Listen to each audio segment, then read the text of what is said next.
tak, dia telefilm tapi walaupun telefilm tapi kualiti dia cukup bagus lah. Kalau jadi filem pun saya rasa saya belilah kalau kat Astro First ke ataupun kat wayang ke. Jadi itu mungkin sebab itulah mungkin dia jatuh dalam kategori super tele kalau dah kan. Jadi hari ni kita nak bercakap tentang super tele Pak Dogo arahan Sabri Yunus. Hai, Assalamualaikum dan salam sejahtera.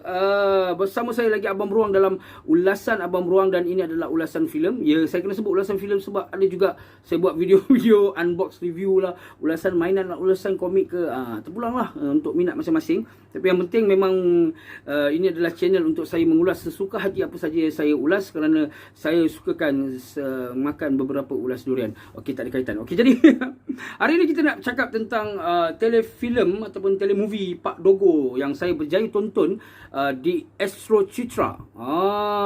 Bila saya balik kampung, saya dapatlah menumpang tonton Astro First sebab saya tak langgan sendiri kat rumah saya. Jadi Pak Beruang pula, Abang Beruang berjaya menonton 2 telemovie daripada Astro First. 2 ke? Cek balik. Tapi memang ada tengok Mael Tote, dia buat review juga, bukan review apa lah, bercakap tentang Mael Tote. Kemudian ada juga filem arahan Sabri Yunus iaitu Butak. Boleh tengok. Kalau setuju boleh orang kata bagi komen lah. Kalau tak setuju pun bagi komen lah dekat ulasan. Boleh tengoklah ulasan filem Mael Tote dan juga Butak tu. Jadi hari ni kita nak bercakap tentang ini. Tak sengaja saya tonton sebab waktu dia ditayangkan, Pak Dogo ni, saya berada di rumah sendiri dan tak berjaya lah nak tonton kan, sebab dia kat Astro kan. Jadi bila dia ditayangkan tak dapat tonton. Ada orang macam review kan, ada kawan-kawan yang review kat dalam Facebook kan. Jadi macam menarik lah, tapi tak dapat tonton. Jadi satu pagi ni waktu sarapan saya tengok, Pak Dogo ni menarik, saya pun tengok. Memang puas hati dan tidak menyesal. Apa benda cerita Pak Dogo ni? Untuk orang yang dah biasa tahu ataupun tahulah, at least tahu tentang wayang kulit, mesti tahu watak Pak Dogo ni, dia gemuk-gemuk buncit, hitam. Kemudian dia, jadi cerita ni tentang watak Pak Dogo tadi tu. Bukan. Memang dia ada kaitan dengan Pak Dogo tu. Jadi cerita ni ada cerita Pak Dogo ni tentang Koya ataupun Zakaria yang nak jadi Tok Dalang. Dia kata nak jadi Tok Dalang. Dan dalam masa yang sama dia nak kahwin dengan siapa nama watak? Salmi. Lakonan siapa dia? Senros ke Rizros, saya tak pasti lah pelakon, nama pelakon ni. Tapi pelakon yang muda dan cantik lah. Jadi watak Salmi ataupun Mi ni tadi. Jadi dalam waktu dia meminang, kalau tak silap, dia letak macam okey, dia jadilah Tok Dalang dulu kan. Lepas tu baru kita bincang balik dia jadi ke tak jadi Tok Dalang. Lepas tu bincang balik pasal nak kahwin dia. Mak dia letak macam tu lah, mak bapak dia letak syarat macam tu. Sebab bapak si Salmi ni dia tak berapa, dia berkenankan orang lain, dia nakkan orang lain jadi menantu dia. Tetapi sebabkan si Salmi ni macam dah suka kan, dilakan Koya ni tadi, jadi bapak dia akur lah kan. Sebab lelaki yang dia nak kahwinkan ni, lakonan Along Izandi ni, si Salmi tak suka kan. Jadi cerita ni dia fokus pada yang tu lah tadi. Orang kata orang ni sukakan si Along Izandi ni, saya pun lupa nama watak dia. Dia sukakan si Salmi ni sampai tahap dia upah orang Siam untuk pukul. Dia kata orang daripada Siam lah kan, upah orang luar untuk pukul dan cederakan si siapa nama Koya ni tadi, supaya dia tak berjaya untuk main wayang kulit buat malam terakhir sebelum dia orang kata dilantik sebagai Tok Dalang tadi tu. Tapi walaupun dah luka-luka, dia tetap juga berjaya juga untuk menjadi Tok Dalang. Jadi cerita ni tentang apa sepenuhnya nantilah kita kalau waktu saya bagi saya punya pendapat nanti boleh lah. Tapi kalau anda berminat lah cerita yang ada tunjukkan warisan wayang kulit ni tadi, kemudian ada unsur-unsur mistik sikit. Ya, Pak Dogo ni ada unsur-unsur mistik ada supernatural dia.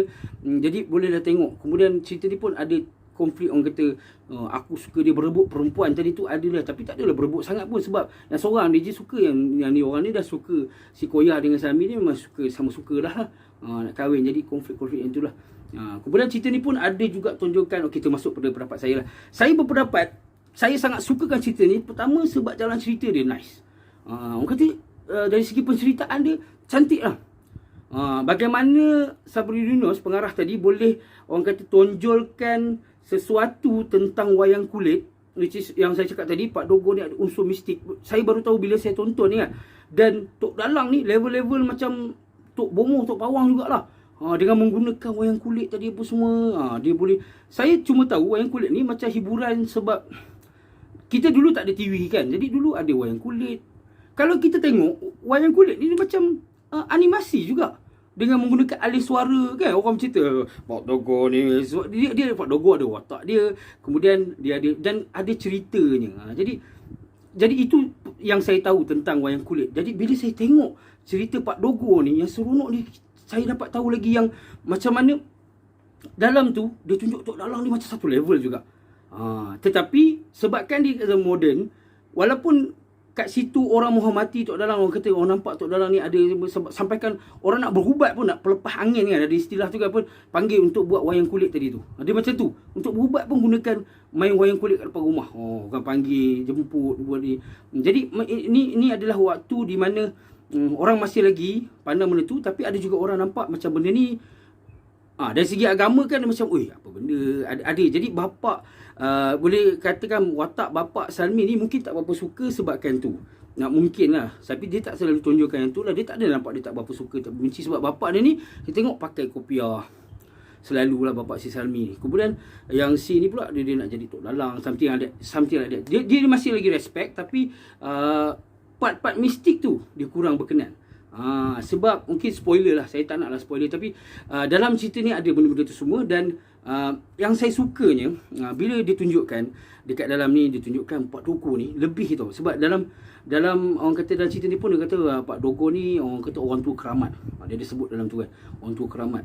Kalau kita tengok dalam cerita jalan cerita Pak Dogo ni pun, dia dihantar utusan untuk meminang Sri Dewi ke, untuk Maharaja, lupa nama Maharaja, tapi ada orang lain nak kacau juga. Jadi macam jalan cerita ni juga, kan dia nampak relate tadi kan, macam jalan cerita ni juga. Tapi Pak Dogo ni lah orang perantara yang bukan calang-calang, walaupun nampak macam bodoh yang macam tu kan, dia macam nampak macam bodoh, lawak-lawak, tapi dalam cerita ni dia kata dia ada pengalaman. Dan dalam dunia sebenar pun Pak Dogo ni dikata diwariskan.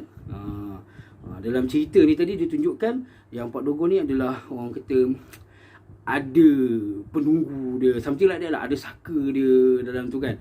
Dan bukan biasa-biasa lah bila diwariskan kepada Tok Dalang tadi, kau dah dapat, kau jaga benda ni, kemudian kita kena bagi makan kan, macam dia macam sama macam keris juga, kita kena perasap apa semua tu kan. Jadi saya nampak yang macam tu lah. Saya tak adalah berpengetahuan sangat tentang orang kata orang jaga keris apa semua ni, tapi saya pernah tahulah ada orang kata kena perasap selalu apa semua. Jadi yang kulit Pak Dogo ni pun macam tu juga, dia kena jaga apa semua sampai tu tahap mak dia sendiri kata tak nak lah benda tu semua, buanglah macam tu. Jadi kat situ dia ada konflik tadi tu dengan Pak Dogo. Dia kata kau tak nak aku apa semua. Jadi adalah unsur mistik tadi kan, macam makan tuan macam tu, something like that. Bila dia dah start tak nak bagi makan apa semua. Jadi saya cakap cerita ni lebih daripada sekadar konflik orang ni suka ni, kemudian dia ada juga macam mana dia ni sebabkan dia kata zaman dah moden kan. Jadi Tok Dalang ni kau kena full time. Itu yang Sabrina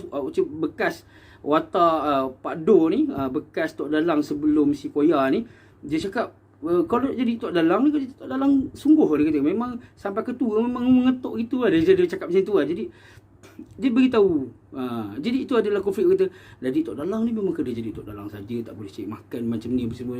Jadi dalam pada yang sama ni adalah zaman moden, dia kalau nak bagi makan anak bini apa semua. Tapi dia yang si Koya ni pula, dia ada semangat yang sampai dia cakap kata nak buktikan yang dia boleh bagi membesarkan anak dia jadi berjaya apa semua dengan jadi Tok Dalang dia. Jadi dia adalah watak macam tu. Jadi apa yang saya suka, selain daripada cerita tadi yang meneronokkan dan ada benda-benda warisan yang masuk, kemudian mistik dan info tu baru, saya tak pasti ini betul ke tidak, tapi ini dibuat oleh orang Kelantan, jadi Sabrina kan. Jadi saya rasa itulah dia. Memang dia mesti dia ada buat research semua, dan dia mungkin lebih tahu sebab dia pun dah umur berapa kan, dia lebih tahu tentang wayang kulit apa semua. Dan untuk orang luar macam saya ni, saya rasa macam ini info baru. Dan selain daripada itu juga, macam saya cakap dengan filem Hutak sebelum ni, ataupun telefilm lain, arahan Sabrina, dia ada barisan pelakon yang berkualiti.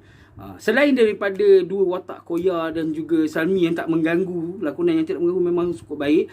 Saya tengok watak-watak lain yang kecil-kecil pun saya rasa bagus, dan kita tidak macam saya tengok macam tidak rasa macam diorang ni, walaupun tak pernah tengok pun diorang berlakon sebelum. Mungkin saya pernah tapi saya tak perasan. Saya rasa macam uish. Yang saya ingat watak Mehran, bukan Ripin. Mehran tu kawan kepada Salmi. Ripin, watak Ripin tu saya cakap, ni pelakon yang jadi Nan dalam tu. Saya tengok, bagus lah. Walaupun dia supporting je, dia cukup bagus lah untuk ni. Dalam filem Butak sebelum ni dia berlakon Nan, yang saya cakap Isim sebelum ni kan. Jadi dia berlakonnya ni.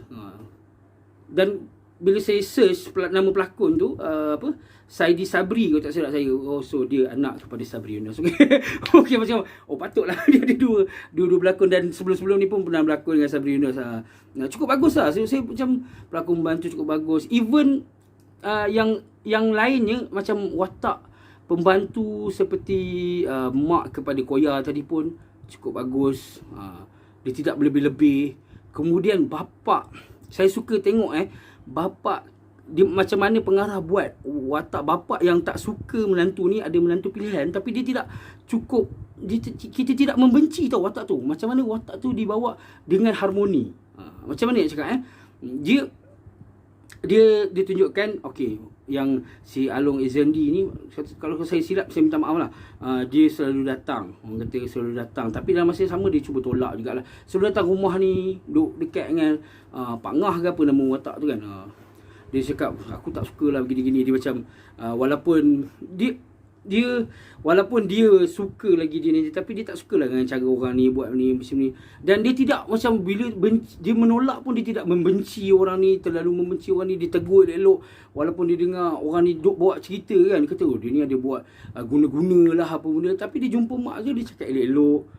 Dia tak percaya benda ni. Dia kata dia tahyul-tahyul ni, tapi kalau ada tu tak maulah macam tu, cakap elok-elok. Jadi kita tak ada nampak orang kata benda yang benci orang ni. Jadi kita pun tak ada rasa macam dia ni, sebab selalu kalau kita cerita Melayu kadang-kadang macam tu kan. Ni kan bila benci satu watak tu benci sangat. Sebab memang macam tu ke, kita akan tonjol kan dia. Kalau kita tak suka orang tu, kita akan tonjol. Kadang-kadang kita sorok kan, ataupun kita tak tonjol sangat. Dan ada juga orang ni yang tengah-tengah je. Dia tidak terlalu benci orang ni, dia tidak terlalu suka orang ni. Dia ada pendirian dia sendiri. Kemudian ada juga benda-benda yang ditonjol, yang saya nampak lah. Macam benda yang biasa, macam, tapi saya tak biasa lah. Macam bila watak Along tu datang, mengaku terus tau. Dia kata, patut saya tetak je. Ada babak menunjukkan dia mengaku dia upah orang tau. Tu dia cakap dengan bapak kepada Sami ni. Tapi benda tu biasa je. Bila dia sampai, dia kata biasa lah. Pendapat pula bapak Salmi ni tadi, dia cakap biasalah tu lelaki kan, buat macam ni. Apa dia tu biasa. Macam satu kebiasaan yang itu adalah pendapat watak ni, menunjukkan dekat situ orang kata lelaki memang macam tu, jantan memang macam tu. Buat macam tu, suka ke orang ni sampai tahap macam ni.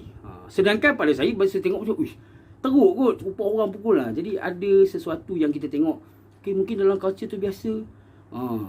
Jadi banyak benda yang kata agak negatif juga ditonjolkan, tetapi kita tak rasa macam benda tu nak memburuk-burukkan tau.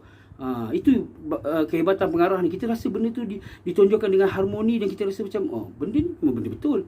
Sebab kadang-kadang orang tunjuk ni kan benda betul, inilah hakikatnya yang berlaku, tapi kita rasa macam benci tu tengok, macam apa ni nak buruk-burukkan. Tapi kita tak rasa macam tu dalam cerita ni.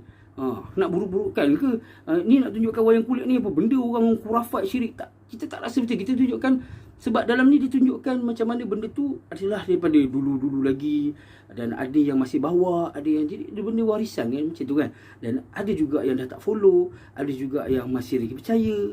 Jadi itu adalah adat dan juga budaya. Jadi masa benda tu tidak, walaupun ditunjukkan perkara sebenar, tapi kita tak rasa negatif, tidak rasa buruk atau memburuk-burukkan. Macam tu juga kalau kita bagi review pendapat tentang apa-apa filem kita tengok kan. Walaupun kita jujur, tak perlulah kita kutuk ke kecam. Itu pendapat saya lah.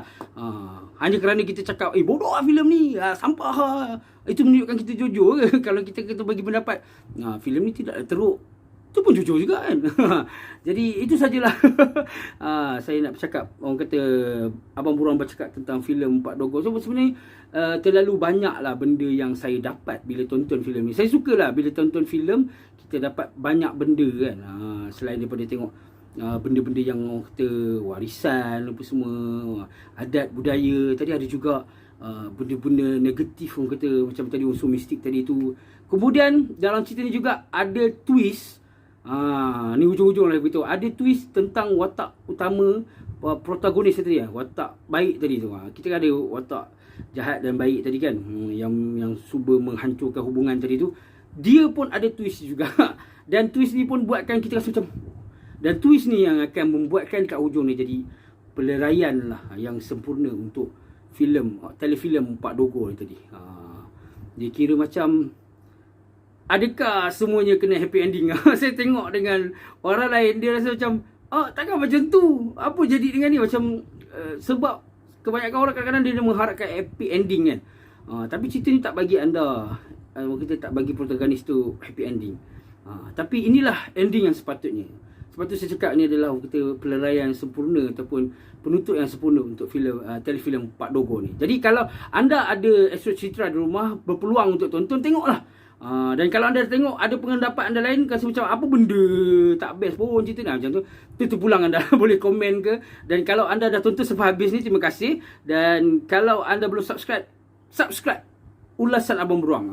Boleh tengok lagi ulasan-ulasan yang lain, filem ke, mainan ke, komik ke. Jadi itu saja untuk hari ini daripada Ulasan Abang Beruang, sekadar memberi pendapat dan bercakap-cakap tentang filem yang telah ditonton. Jadi itu saja. Assalamualaikum dan salam sejahtera. Bye bye.